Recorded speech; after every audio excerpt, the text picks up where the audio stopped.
But then you say, well, what is all this religious stuff about then? Why don't we just forget it? And try. By all means. Just go away. Don't go to gurus. Don't go to church. Don't enter philosophical discussions. Forget it. But then you'll realize that by having consented to forget it, you're still seeking. What a trap. What can you do? You see? If you stay here and listen to me or to anyone else who comes around here, you're fooling yourself. But if you go away, you're fooling yourself too.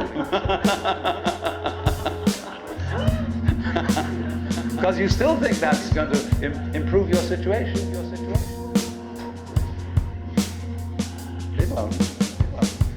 And therefore, when you discover that it doesn't, you'll think, well, maybe it was a mistake to go away, and you come back to the guru. And he looks at you and says, you are very undisciplined, very inferior student. And you need to apply yourself. Well, as I explained what he's doing. But it comes down in a way to a sort of contest with the guru. You see? Will you call his bluff? You're afraid to. Because you might discover that if you do call his bluff, he's no better than you are. Well, that's what you're supposed to find out. But without being cynical. He's as divine as you are. But you've got to call the bluff. There's going to be a showdown. And it's a double bind. The whole situation's a double bind. Because it doesn't do any good to stay here, and it doesn't do you any good to go away. Either to do something about it or to do nothing about it. Now then, there's something else. When you understand that, and when you realize that there's nothing to realize, it's all here, then what are you going to do? Well, of course, this is the sense of the Zen poem. Supernatural activity and marvelous power, drawing water, carrying fuel. No? Do whatever one does as a human being.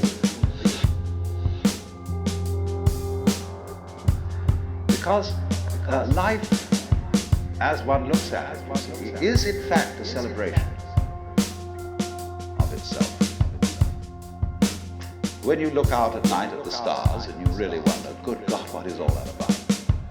Well, it's a firework display. And it's celebrating high and holy day. It's whoopee. And the whole world is whoopee. It's a kind of exuberance. And therefore the proper function of religion is digging this. It's not seeking. It's not seeking anything, but is, in a way, thanksgiving. That's why, of course, the Christians were right in calling the Mass the Eucharist, the Thanksgiving. Only they had such a complicated way of thinking about it that nobody could understand it. So they're in religion, all religious exercises, whether they are meditative or whether they are ritualistic, are whoopee. They are not something you do in order to attain anything. They are like art forms, like dancing. They are expressive of attainment, of the attainless attainment. So here's another hang-up for you. When you go to Mr. Suzuki, who runs the Zen Center, he's a good disciple of Dogen, who brought Zen, a certain school of Zen to Japan in the 13th century. Dogen said, you can't sit and meditate unless you're already a Buddha. In which case, why meditate? Well, meditation is just the way a Buddha sits. And he called this sitting just to sit. not to attain enlightenment. The minute you do that, you see, you're not meditating.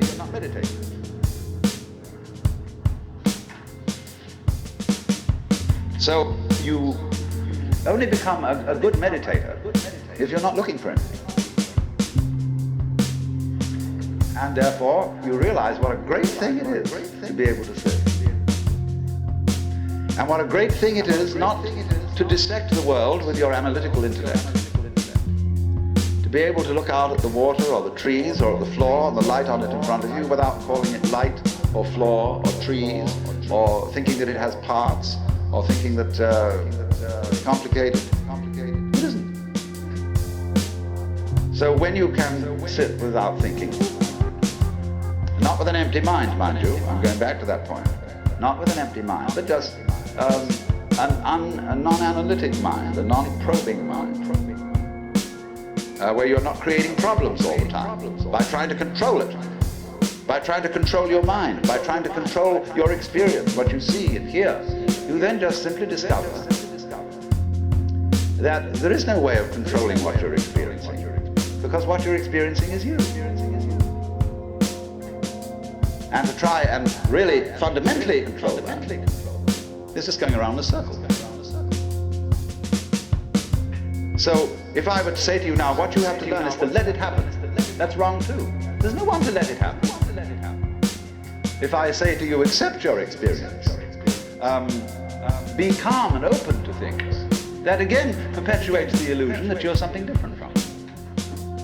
So we go round and round.